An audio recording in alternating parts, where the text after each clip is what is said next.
Ceci est la vidéo du chapitre 38 sur l'énergie des systèmes mécaniques. Je ne vais pas détailler tout, je vais simplement insister sur certains points particuliers. Dans le grand 1, ici, on s'intéresse au travail et la puissance d'une force. Et premier paragraphe, le cas du travail d'une force constante que vous avez vu en terminale. Donc ici, c'est l'expression générale de ce travail d'une force constante. Et à côté, ici, vous avez sa déclinaison en deux cas particuliers. Tout d'abord le poids et ensuite ici le travail de la force électrique. Alors faites attention, il y a quand même des conditions particulières ici. Par exemple, dans le cas du poids, l'expression qui est ici, c'est-à-dire mgza moins zb, ne fonctionne que si vous avez un axe vertical ascendant, c'est-à-dire un champ de pesanteur qui s'écrit comme moins gez. Et là, dans le cas de la force électrique, pareil, alors le fait que la particule soit positive ou pas, ça, c'est pas forcément nécessaire pour obtenir cette expression-là. Et donc non, là, il n'y a pas de cas particulier. Cette expression-là sera correcte tant que le champ électrique sera perpendiculaire aux plaques. Donc c'est ça qui est important ici, c'est que le champ électrique est bien perpendiculaire aux plaques. Ce qui est plus spécifique de notre programme, nous, c'est le travail d'une force non constante. D'accord? Donc dans ce cas-là, on va découper en fait le déplacement en petits déplacements élémentaires. Donc on vous rappelle ici ce que c'est que le déplacement élémentaire. Donc ici par rapport au vecteur position, on le note d2om, vous savez qu'on peut le noter aussi dm. Si le déplacement est suffisamment petit, ce qui est le cas du déplacement élémentaire, alors on peut considérer que la force est constante sur ce déplacement élémentaire. Et donc on utilise en fait la même expression que dans le cas d'une force non constante, mais uniquement sur un petit déplacement d2om. Donc ici, vous avez un certain nombre de remarques à lire. Je ne les commente pas. Vous avez ici deux exemples. Donc, premier exemple en coordonnées cartésiennes, ici, et deuxième exemple en coordonnées polaires. Alors, le cas que j'ai choisi dans les coordonnées cartésiennes, c'est la force de rappel d'un ressort. Donc ici, j'ai rappelé ce qu'était l'allongement du ressort, L-L0. Et ensuite, le calcul du travail élémentaire. Donc, vous reconnaissez ici le vecteur déplacement élémentaire. Et ce vecteur déplacement élémentaire, dans le cas qui nous occupe ici, donc du ressort, il est bien égal à dxx. D'accord? Et donc, quand on fait le produit scalaire de moins k fois l'allongement vecteur ex, puisque vous êtes d'accord ici que la direction d'allongement du ressort, c'est ex, hein, enfin j'ai défini ex comme ceci, donc le ressort s'étire bien dans la direction de ex.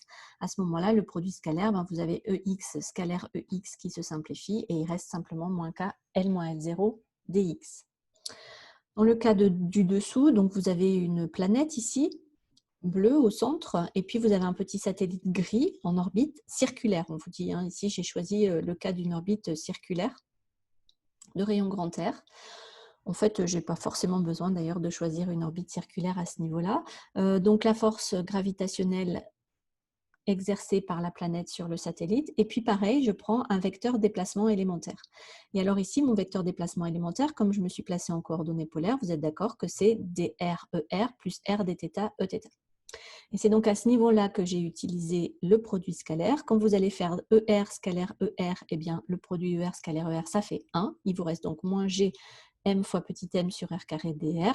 Et par contre, le produit scalaire ER fois Eθ, ici, fait 0, puisqu'on est dans une base orthonormée. Et donc, les vecteurs de la base sont 2 à 2 orthogonaux. Donc voilà comment on va calculer un travail élémentaire sur un déplacement élémentaire. Maintenant, que faut-il faire pour avoir le travail sur la trajectoire complète? Eh bien, on va sommer les travaux élémentaires sur les petits déplacements élémentaires. Donc ici, on intègre, cette somme c'est une somme continue, donc on va intégrer du point initial A jusqu'au point d'arrivée B les travaux élémentaires. Donc regardons un peu ce que ça donne dans l'exemple du poids. Donc ça c'est le résultat que l'on va démontrer et qui était aussi donné un petit peu plus haut ici dans le cours de terminale. Donc redémontrons cette expression-là. J'ai choisi G exactement comme dans le cours de terminale, opposé à EZ, de façon à avoir G égale moins GEZ. Comme ça, j'obtiens bien la même expression que celle-ci. Donc faites attention, hein, j'ai bien dit que cette expression dépendait du sens de EZ.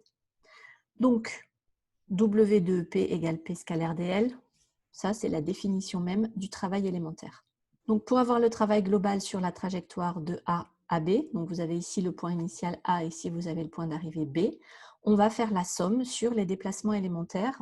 Et donc la somme de quoi? La somme des travaux élémentaires du poids P. Donc, je remplace delta WP par P scalaire dl. D'accord? Et comme P est une force constante, donc il faut le rajouter ici, car P est une force constante. Je ne peux pas mettre la flèche ici sur le P, mais il faudrait normalement, enfin si je peux la mettre d'ailleurs.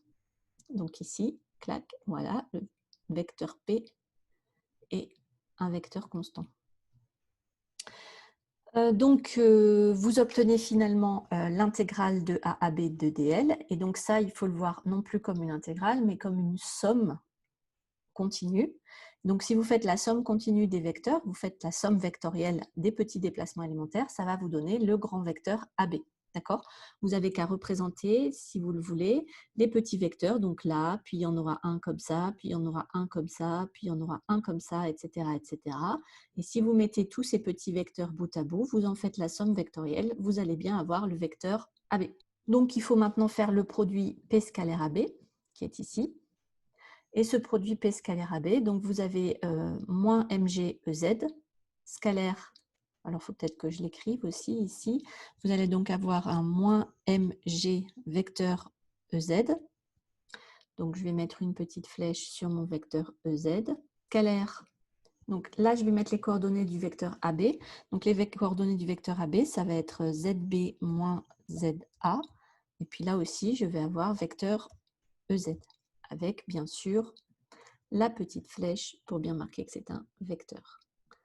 D'accord? Et donc, quand vous faites le produit scalaire EZ, vous retrouvez 1. Et donc, finalement, il vous reste moins mg zb moins za. Donc, on retrouve bien l'expression de tout à l'heure, hein, moins mg zb moins za, c'est la même chose que mg za moins zb qui est écrit ici. Donc, on va retrouver la même expression. Deuxième façon de faire le petit calcul, au lieu de calculer, de sortir le poids P puis ensuite de calculer l'intégrale, on peut directement exprimer ici moins mg dz donc pour le poids P et puis décomposer ici le vecteur déplacement élémentaire dans une base cartésienne. Vous savez que ça s'écrit dx, dy, dz. Donc vous vous retrouvez avec produit scalaire EZ par EX, il est nul puisque EZ et EX sont orthogonaux. Scalaire EZ par EY, il est nul puisque EZ et EY sont orthogonaux. Il vous reste le produit scalaire de EZ par EZ qui vaut 1, donc il reste bien le moins mg EZ, scalaire dz. M et G sont des constantes. J'intègre donc uniquement 2ZA à ZB, la variable dz, ce qui me donne bien moins mg zb moins za, c'est-à-dire mg za moins zb. Donc voilà d'où sort l'expression que vous aviez vue au lycée. Elle s'applique parfaitement au poids lorsque celui-ci est une force constante, donc dans un champ de pesanteur uniforme. Vous avez ici un deuxième exemple un petit peu plus compliqué avec une force d'attraction gravitationnelle pour un satellite qui est ici le point M en orbite elliptique autour d'un astre situé au point O. Donc, on calcule comme d'habitude le travail élémentaire. On l'a vu, alors ça peut-être que je peux le reprendre. On l'a vu ici, cette expression du travail élémentaire, d'accord? Moins G grand M petit m sur R carré dr. Donc, on le retrouve ici, moins G grand M petit m sur R carré dr. Donc, maintenant, pour calculer le travail global du périgée ici, si jamais c'est la Terre, sinon c'est un périastre, jusqu'à l'apoastre. Alors, le périastre, c'est la distance, le point pardon, de la trajectoire où le satellite est le plus proche de l'astre attracteur, et l'apoastre, c'est le point le plus éloigné.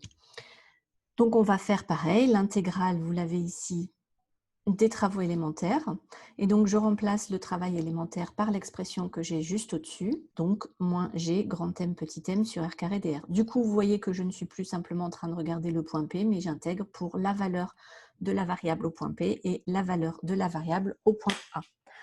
Grand G, grand M et petit m sont des constantes, donc on les sort du calcul de l'intégrale. La primitive de moins 1 sur R carré, c'est 1 sur R, et donc on trouve bien le résultat qui est ici.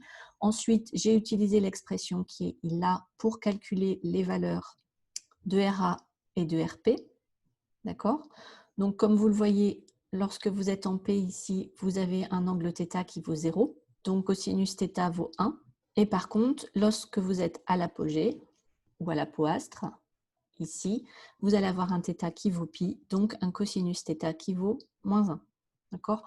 Bon, je fais le calcul et j'ai trouvé ici l'expression du travail élémentaire effectué par du travail global effectué par la force F lorsque le satellite, décidément, se déplace du point P jusqu'au point A. Vous avez en dessous le calcul de l'autre côté de la trajectoire, c'est-à-dire lorsque le satellite va aller du point A au point P. Donc, j'ai intégré cette fois de A à P. Sur cette partie ici, je vais la représenter sur la partie inférieure de la trajectoire. Et puis, la partie supérieure de la trajectoire, c'était ici. Vous remarquez que quand on fait le tour complet, sur l'ensemble de la trajectoire, on a un travail qui finalement est nul.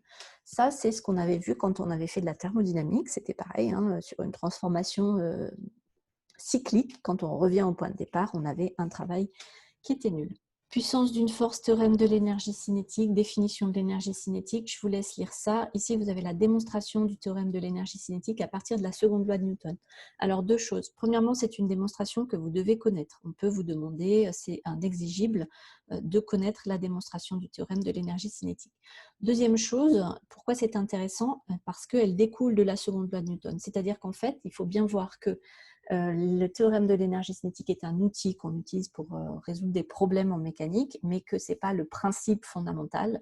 C'est-à-dire que c'est juste, vous n'aurez pas d'informations supplémentaires en appliquant le théorème de l'énergie cinétique que ce que vous n'avez déjà avec la seconde loi de Newton. Donc c'est vraiment un outil qui dérive de la seconde loi de Newton.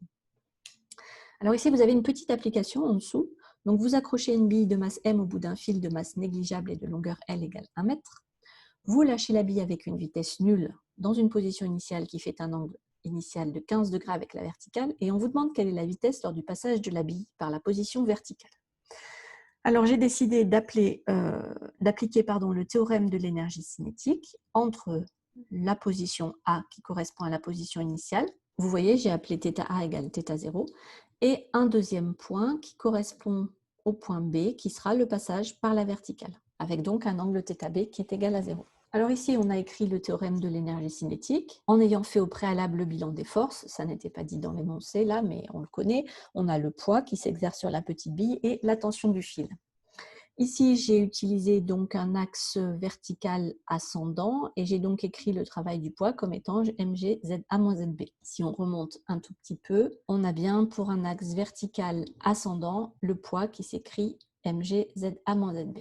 Et donc là, j'ai écrit qu'il n'y avait pas de travail de la tension du fil. Alors, je vais passer sur la caméra pour vous remontrer ça peut-être avec un petit schéma. On a donc ici la direction verticale avec un axe, j'ai dit vertical ascendant comme ceci, un champ de pesanteur qui sera, lui, de sens opposé. Et vous avez donc ici la mesure de l'angle θ. Vous avez ici le vecteur ER et vous avez ici le vecteur Eθ. D'accord? Et la tension du fil, elle est orientée toujours comme ceci. C'est une force radiale.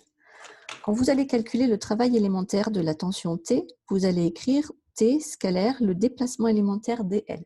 Or ici, manifestement, on travaille dans un repère polaire, dans un système de coordonnées polaires, dans lequel le déplacement élémentaire, il faut retourner voir votre cours de cinématique, s'écrit dr-er plus r dθ Eθ. Or ici, la trajectoire est manifestement circulaire, le mouvement aussi d'ailleurs. Donc, trajectoire circulaire de rayon R égale L, R point est égal à 0, c'est-à-dire dr est égal à 0. R est une constante, il n'y a pas de variation de R. On en déduit donc que dl est égal à L dθ, Eθ, ça vient d'ici. Et donc finalement, le travail de la tension T est égal à moins TER. Donc ça se voit grâce au dessin. Vous avez bien une tension T qui est de même direction que ER mais de sens opposé. Donc moins TER, T étant la norme de la tension du fil, scalaire, L dθ, Eθ. Et donc ici, comme ER et Eθ sont des vecteurs d'une base orthonormée directe, ils sont 2 à 2 perpendiculaires et donc évidemment le produit scalaire est nul. Donc voilà pourquoi vous avez cette expression ici de T scalaire dl est égal à 0. Maintenant, il faudrait voir comment j'ai trouvé l'expression mgza moins zb égale mgl facteur de 1 moins cosinus θ0. On a donc le travail de A à B du poids qui s'écrit mg facteur de za moins zb. Donc, supposons que le point A soit celui-ci et le point B soit celui-ci. Donc, ce que l'on doit déterminer ici, c'est cette distance-là, za moins zb, c'est h. Comment je calcule h? H est égal à L moins cette longueur-là, Cette longueur-là en orange, c'est L cosinus θ0. Puisque ici, on a dit que si ça, c'était le point A, ça veut dire qu'ici, on a la valeur de l'angle θ0. Donc, H est égal à ZA moins ZB, et H est égal à L facteur de 1 moins cosinus θ0. Donc, je me retrouve avec WAB de P, le travail du poids, qui est égal à MGL facteur de 1 moins cosinus θ0. Donc, une fois que vous avez cette équation ici due au théorème de l'énergie cinétique, donc il est assez simple d'extraire la vitesse de B, donc racine de 2GL facteur de 1 moins cos θ0, et puis ici, j'ai même fait l'application numérique. Alors, dans le paragraphe grand 3, on va définir ce que c'est que l'énergie potentielle et les forces conservatives. Donc ça, je vous laisse lire. Il n'y a pas grand-chose à détailler de ma part. Idem pour l'énergie mécanique. Vous avez ici le théorème de l'énergie mécanique, la démonstration. Donc, vous voyez que le théorème de l'énergie mécanique, je le démontre. C'est une des façons de le démontrer. Il y en a plusieurs à partir du théorème de l'énergie cinétique. Donc, c'est toujours pareil. On a le principe fondamental de la dynamique, dont découle le théorème de l'énergie cinétique, dont découle le théorème de l'énergie mécanique. Donc, les deux théorèmes énergétiques sont des outils, mais ne sont pas indispensables à la résolution d'un problème. Donc, alors ici, on va s'intéresser à un cas particulier de système, les systèmes qui sont dits conservatifs, et on va même s'intéresser à un cas particulier, à ceux qui ont un mouvement à une dimension. Donc, un système conservatif, c'est un système pour lequel il n'y a que des forces conservatives, c'est-à-dire des forces qui dérivent d'une énergie potentielle. Je vous laisse remonter plus haut. L'énergie mécanique d'un système conservatif se conserve, c'est pour ça qu'on l'appelle conservatif d'ailleurs. On appelle l'énergie potentielle du système la somme de toutes les énergies potentielles des forces conservatives qui s'exercent sur le système. Lorsque l'énergie potentielle, je suis simplement en train de lire ici le poly, lorsque l'énergie potentielle est une fonction d'une seule variable d'espace. Alors ça peut être l'altitude Z ou encore le rayon R ou l'abscisse X si vous avez un ressort, d'accord ? L'altitude Z si vous faites une chute libre, le rayon R si vous êtes en train d'étudier un mouvement circulaire par exemple. Alors à ce moment-là, on va dire que cette énergie potentielle elle est unidimensionnelle et le système à ce moment-là est dit à une dimension. Donc dans tout ce qui vient ensuite, vous voyez qu'on est dans le cadre de cette restriction-là, à savoir un mouvement conservatif, donc pas d'autres forces que des forces conservatives, et à une dimension, c'est-à-dire une énergie potentielle qui dépend d'une seule variable d'espace. Cette variable d'espace, dans ce qui suit, je l'ai appelée lambda. Parce que lambda, ça donne l'idée que c'est homogène à une longueur, et puis ça n'est ni Z, ça n'est ni R, ça n'est rien du tout. Donc ça montre bien son caractère général. Dans une première partie, on va parler vocabulaire et on va définir mouvement borné, mouvement non borné. Alors ici, vous avez une courbe d'énergie potentielle en fonction toujours de cette même variable d'espace, de cette même coordonnée, à laquelle je donne le nom général de lambda. Et vous avez deux profils différents, un profil comme ceci, et puis là, un profil que vous connaissez bien, qui correspond par exemple à l'interaction d'une liaison covalente ou d'une interaction faible, etc. etc. J'ai choisi deux situations. Premier cas, l'énergie mécanique du système, elle est assez élevée, elle est là. Et deuxième cas, l'énergie mécanique du système est un peu plus faible. Je vous rappelle qu'elle est constante, puisqu'on a choisi dans ce paragraphe grand 5 un système conservatif. C'est pour ça que l'énergie mécanique ici est représentée par une droite. D'accord ? Prenons cette première situation. On sait que l'énergie cinétique est toujours positive, puisque c'est 1/2 de m fois la vitesse au carré. Donc déjà, la norme de la vitesse, on ne voit pas comment elle serait négative, mais en plus, on l'élève au carré, donc on n'a pas trop de doute. Donc si l'énergie cinétique est positive, alors l'énergie mécanique est toujours supérieure ou égale à l'énergie potentielle, puisqu'on sait que l'énergie mécanique, c'est la somme énergie cinétique plus énergie potentielle.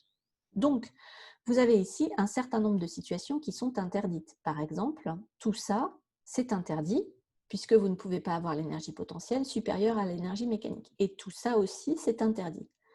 Donc, le mouvement, ici, va être borné, puisque vous ne pouvez avoir des valeurs de la coordonnée d'espace, lambda, qui prend que certaines valeurs. Ici, l'intervalle lambda A' lambda seconde, et ici, l'intervalle 0 lambda. Donc, le mouvement est borné. Même chose si j'ai une énergie mécanique plus basse. Ici, vous voyez que je dois toujours avoir l'énergie potentielle qui est inférieure à l'énergie mécanique. Donc tout ça, dans la deuxième situation, je vais la mettre en orange, tout ça c'est interdit. Donc vous n'avez que cette partie-là qui est autorisée. Et donc vous ne pouvez avoir que lambda appartenant à 0 lambda B. Donc on a aussi un mouvement borné. Donc, dans cette situation-là, ça peut arriver, quoi qu'il arrive, vous n'aurez que des mouvements bornés. Si je regarde l'autre situation, en fonction de la valeur de l'énergie mécanique, je vais avoir une possibilité de mouvement non borné. Alors prenons la première situation, toujours pareil, on a dit qu'il n'était pas possible d'avoir l'énergie potentielle supérieure à l'énergie mécanique, donc tout ça c'est interdit, tout ça c'est interdit. La seule chose qui est autorisée, c'est lorsque l'énergie potentielle est inférieure à l'énergie mécanique, donc dans tout ce domaine-là, ça c'est autorisé, et donc vous avez là encore un mouvement borné.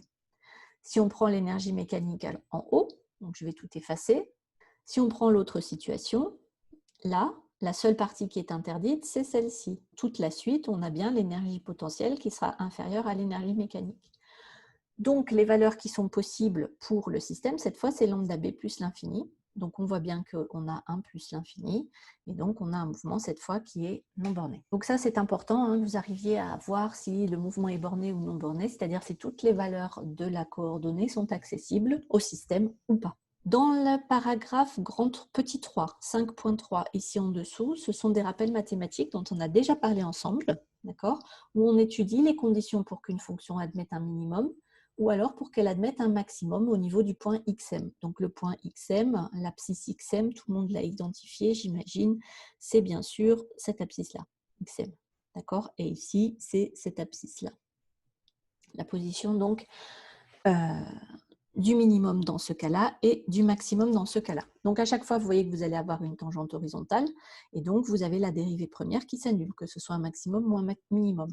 Et en dessous, ensuite, j'ai fait l'étude de signes pour finalement en déduire que dans le cas du minimum, la dérivée seconde est positive et dans le cas du maximum, la dérivée seconde est négative. Donc il faut absolument que vous vous rappeliez le connaître par cœur et puis éventuellement d'être capable de le retrouver. En dessous, vous avez donc la définition de ce que c'est qu'un équilibre stable, un équilibre instable et un équilibre indifférent. D'accord? Stable, instable, indifférent.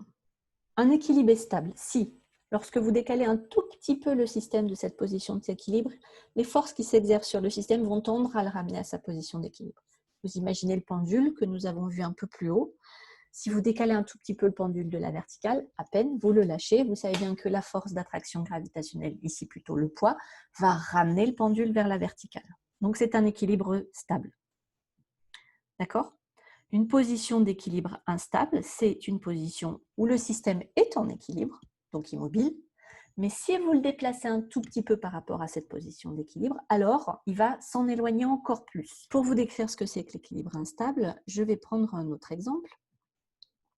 Supposez que vous ayez, on va faire comme ça, un profil, une colline comme ceci, et vous déposez une boule au sommet de la colline. Donc la boule est en équilibre au sommet de la colline, elle ne bouge pas, elle est immobile. Si vous décalez un tout petit peu la boule par là, qu'est-ce qui va se passer? La boule, elle ne va pas revenir à sa position d'équilibre, vous êtes d'accord, elle va finir de tomber, elle va s'éloigner de cette position d'équilibre, donc ça sera une position d'équilibre dite instable. Et une position d'équilibre indifférent, c'est quand il n'y a aucune résultante des forces qui s'exercent sur le système dans sa position d'équilibre. Donc on ne peut pas vraiment dire si il va s'éloigner ou pas de cette position d'équilibre sous l'effet des forces qui s'exercent sur lui. Alors ici, j'ai traduit ce que je venais de dire sur les équilibres stables et les équilibres instables. Donc supposez que vous ayez un petit déplacement que j'appelle d lambda e lambda, donc une petite variation de la coordonnée d'espace qui s'appelle lambda ici.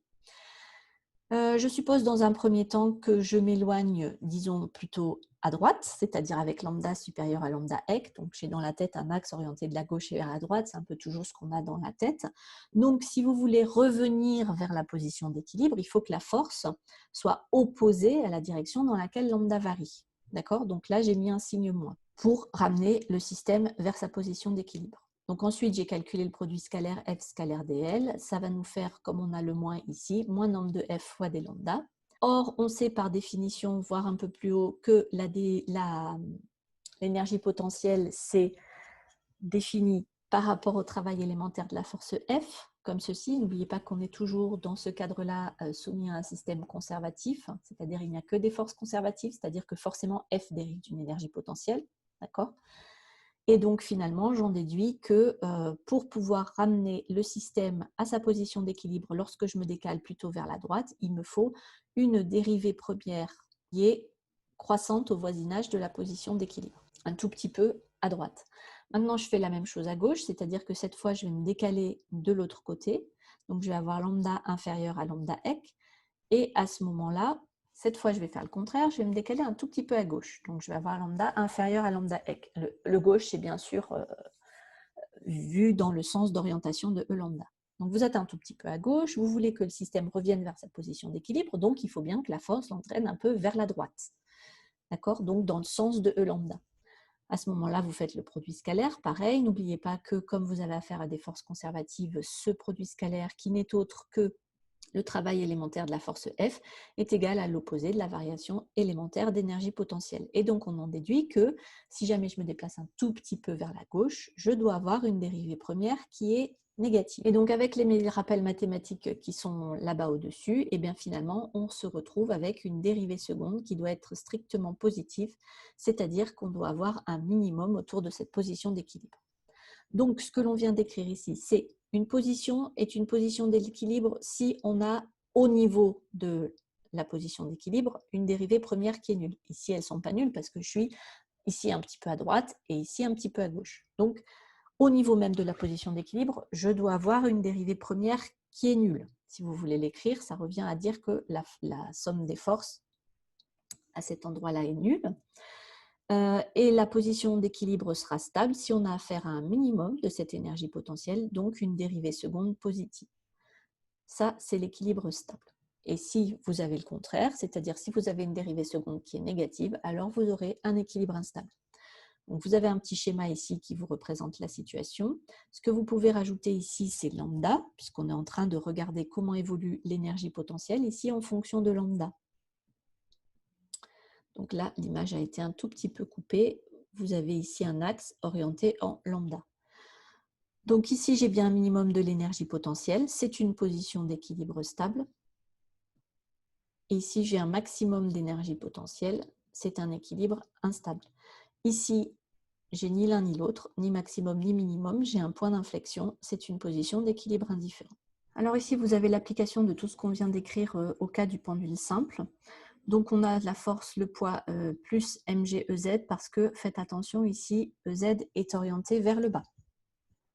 T ne travaille pas, on l'avait déjà écrit tout à l'heure, hein, puisqu'on a vu que son travail était nul, puisque T est radial et le déplacement élémentaire, puisqu'on a un mouvement de longueur L constante. Le déplacement élémentaire est orthoradial et donc le produit de T scalaire dl est égal à 0. Le mouvement ne dépend que de la coordonnée θ, vous êtes d'accord? C'est L et uniquement L qui va caractériser le mouvement, puisque R, petit r, le rayon est constant, et qu'on travaille en coordonnées polaires. Par contre, je pose lambda égale Lθ, de sorte que la dimension de lambda soit bien égale à une longueur. D'accord? Puisqu'on avait dit que c'était une coordonnée d'espace. Donc, je veux que ma variable lambda soit homogène à une longueur. Donc, je travaille dans le repère l'air. Donc, le vecteur déplacement élémentaire, on en a déjà parlé. Et comme dr est égal à 0, puisque le rayon L est constant, vous avez finalement pour le déplacement élémentaire uniquement ce terme-là, r dθ eθ. Je calcule donc ici P scalaire dl pour avoir l'opposé de la variation élémentaire de l'énergie potentielle de pesanteur. Donc, je vous laisse regarder le calcul. J'ai donc finalement une expression de la variation d'énergie potentielle sous cette forme-là. Je prends une primitive, sous cette forme-là, et donc je prends une primitive que je vous encadre. Pour déterminer la constante d'intégration K qui est ici, eh bien, je vais choisir une énergie potentielle qui est nulle en 0. Donc, il est écrit un peu plus haut dans le paragraphe sur l'énergie potentielle que souvent, on peut choisir l'origine de l'énergie potentielle.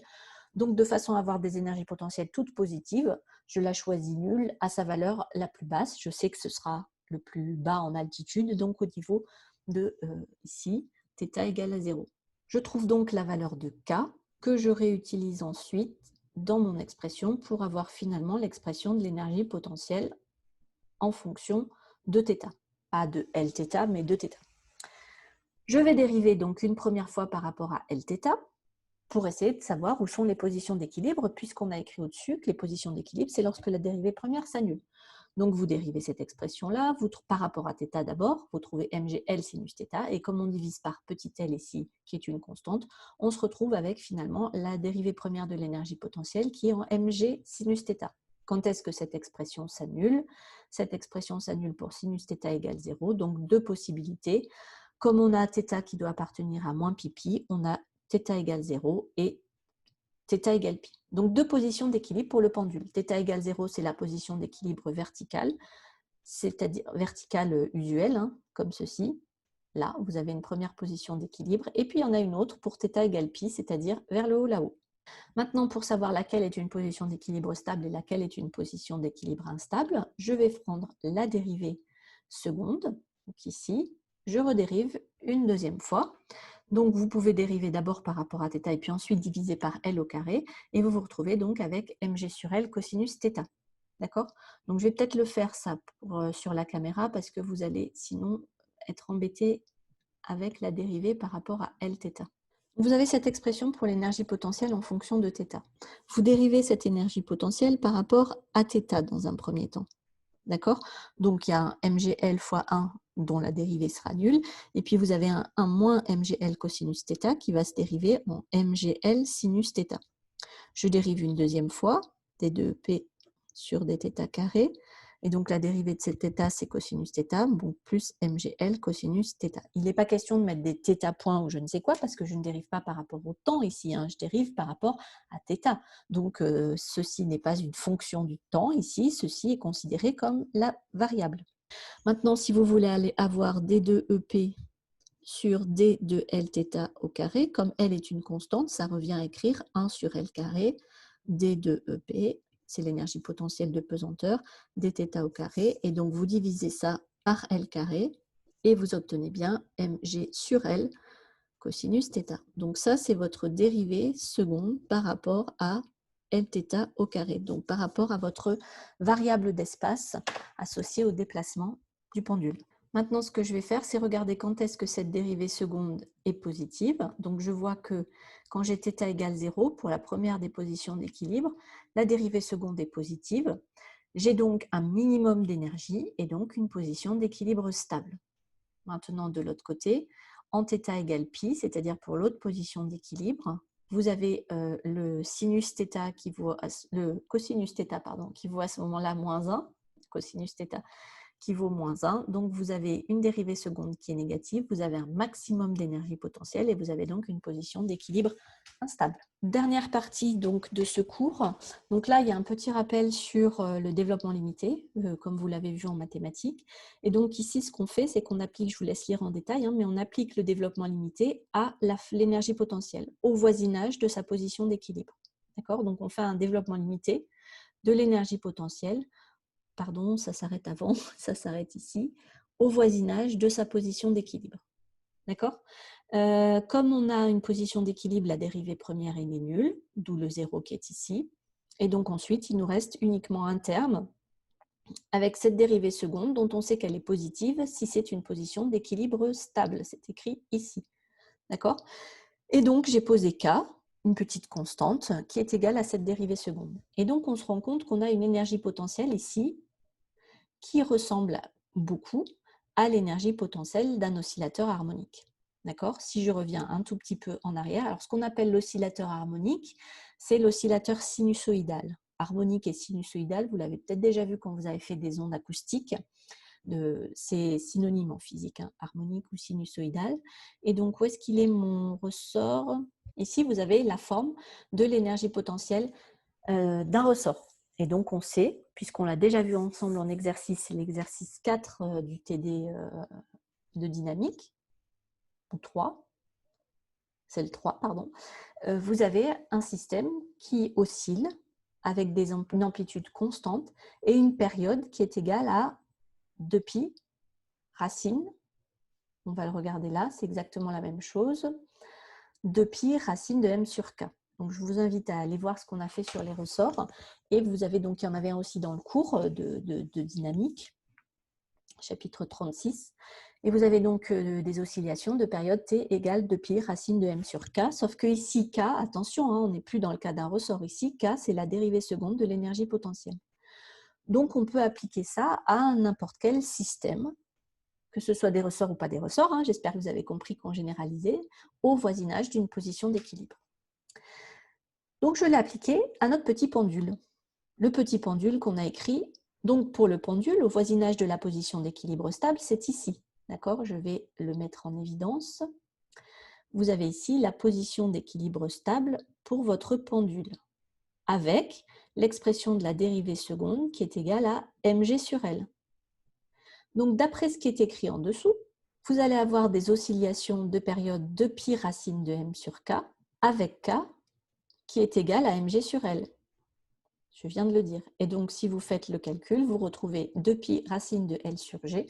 Je ne sais pas si vous avez des souvenirs de terminale, mais c'est exactement la période des oscillations d'un pendule. Donc ici, on introduit un K, on est bien d'accord, hein, on introduit un K qui n'est absolument pas la constante de raideur d'un ressort, c'est juste par analogie avec le ressort qu'on utilise cette notation. Et en fait, on dit que donc tout système au voisinage de sa position d'équilibre se comporte comme un oscillateur harmonique, c'est-à-dire sinusoïdal, de période de pi racine de m sur la dérivée seconde de l'énergie potentielle au voisinage de cette position d'équilibre. En dessous, ici, je ne vais pas du tout en parler. La dernière partie, c'est un exemple, un exercice traité du point de vue énergétique, dans le cas justement, cette fois, vraiment du ressort. Et donc, la résolution telle qu'on l'a faite en exercice. Alors, j'ai été... comment j'ai fait ici? Je l'ai mis à la forme physique, mais j'ai expliqué, hein, comme je l'ai fait ce matin même, lundi, à Mathéo, qu'en fait, c'est la même chose que l'on fasse du point de vue mathématique avec des constantes B et C ou du point de vue physique avec des constantes A et Φ. Voilà, cette vidéo est terminée. Bon travail à tous.